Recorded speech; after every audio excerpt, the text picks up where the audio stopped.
जय श्री हरि विष्णु। मित्रों, आज मैं आपके लिए लेकर आई हूँ माघ महात्म्य का दूसरा अध्याय। आप रोज एक अध्याय सुनने के लिए मेरे चैनल को सब्सक्राइब जरूर करें। इस महात्म्य को सुनने से सभी पापों का नाश होता है। आइए महात्म्य सुनते हैं दूसरा अध्याय। राजा के ऐसे वचन सुनकर तपस्वी कहने लगा कि हे राजन, भगवान सूर्य बहुत शीघ्र उदय होने वाले हैं, इसलिए यह समय हमारे स्नान का है, कथा का नहीं। सो आप स्नान करके अपने घर को जाओ और अपने गुरु श्री वशिष्ठ जी से इस महात्म्य को सुनो। इतना कहकर तपस्वी सरोवर में स्नान के लिए चले गए और राजा भी विधि पूर्वक सरोवर में स्नान करके अपने राज्य को लौटा।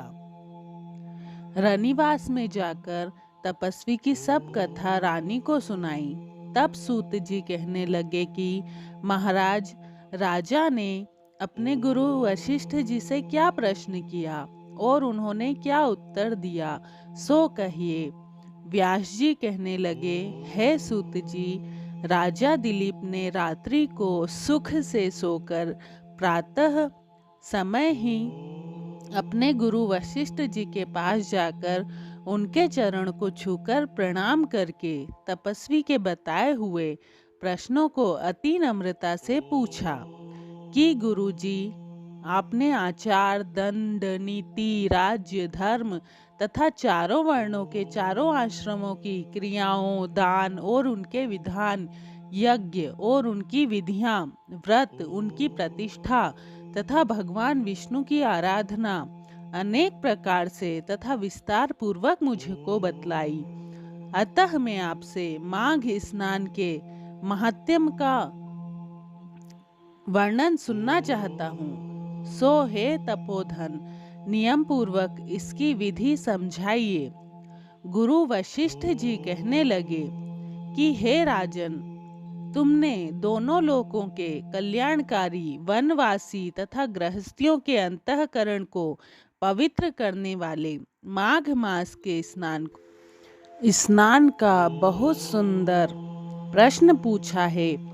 मकर राशि के सूर्य के आने पर माघ मास में स्नान का फल गौ, भूमि, तिल, वस्त्र, स्वर्ण, अन्न, घोड़ा आदि दानों तथा चंद्रायण और ब्रह्मकूर्च व्रत आदि से भी अधिक होता है। वैशाख तथा कार्तिक में जप, दान, तप और यज्ञ बहुत फल देने वाला है, परंतु माघ मास में इनका फल बहुत ही अधिक होता है। माघ मास में स्नान करने वाला पुरुष राजा और मुक्ति के मार्ग को जानने वाला होता है। दिव्य दृष्टि वाले महात्माओं ने कहा है कि जो मनुष्य माघ मास में सकाम या भगवान के निमित्त नियम पूर्वक माघ मास में स्नान करता है, वह अनंत फल वाला होता है। उसको शरीर की शुद्धि, प्रीति, ऐश्वर्य तथा चारों प्रकार के फलों की प्राप्ति होती है। अदिति ने 12 वर्ष तक मकर संक्रांति में अन्न त्याग कर स्नान किया। इससे तीनों लोकों को उज्जवल करने वाले 12 पुत्र उत्पन्न हुए। माघ में स्नान करने से ही रोहिणी, सुभगा, अरुंधति दानशीलता हुई और इंद्राणी के समान रूपवती होकर प्रसिद्ध हुई। जो माघ मास में स्नान करते हैं तथा देवताओं के पूजन में तत्पर रहते हैं, उनको सुंदर स्थान, हाथी और घोड़ों की सवारी तथा दान को द्रव्य प्राप्त होता है। अतिथियों से उनका घर भरा रहता है और उनके घर में सदा वेद ध्वनि होती रहती है। वह मनुष्य धन्य है जो माघ मास में स्नान करते हैं, दान देते हैं तथा व्रत और नियमों का पालन करते हैं, और दूसरों के पुण्यों के क्षीण होने से मनुष्य स्वर्ग से वापिस आ जाता है, परंतु जो मनुष्य माघ मास में स्नान करता है वह कभी स्वर्ग से वापस नहीं आता। इससे बढ़कर कोई नियम, तप, दान पवित्र और पापनाशक नहीं है। भृगु जी ने मणि पर्वत पर विद्याधरों को यह सुनाया था। तब राजा ने कहा कि ब्राह्मण भृगु ऋषि ने कब मणि पर्वत पर विद्याधरों को उपदेश दिया था, सो बताइए। तब ऋषि जी कहने लगे कि राजन, एक समय 12 वर्ष तक वर्षा न होने के कारण, सब प्रजा क्षीण होने के कारण संसार में बड़ी उद्विग्नता फैल गई। हिमाचल और विंध्याचल पर्वत के मध्य देश निर्जन होने के कारण श्राद्ध, तप तथा स्वाध्याय सब कुछ छूट गए। सारा लोक विपत्तियों में फंसकर प्रजाहीन हो गया। सारा भूमंडल फल और अन्न से रहित हो गया। तब विंध्याचल से नीचे बहती हुई नदी के सुंदर वृक्षों से आच्छादित अपने आश्रम से निकलकर श्री भृगु ऋषि अपने शिष्यों सहित हिमालय पर्वत पर गए। इस पर्वत की चोटी नीली और नीचे का हिस्सा सुनहरी होने से सारा पर्वत पीतांबरधारी श्री भगवान के सदृश्य लगता था। पर्वत के बीच का भाग नीला और बीच बीच में कहीं कहीं सफेद स्फटिक होने से तारों से युक्त आकाश जैसी शोभा को प्राप्त होता था।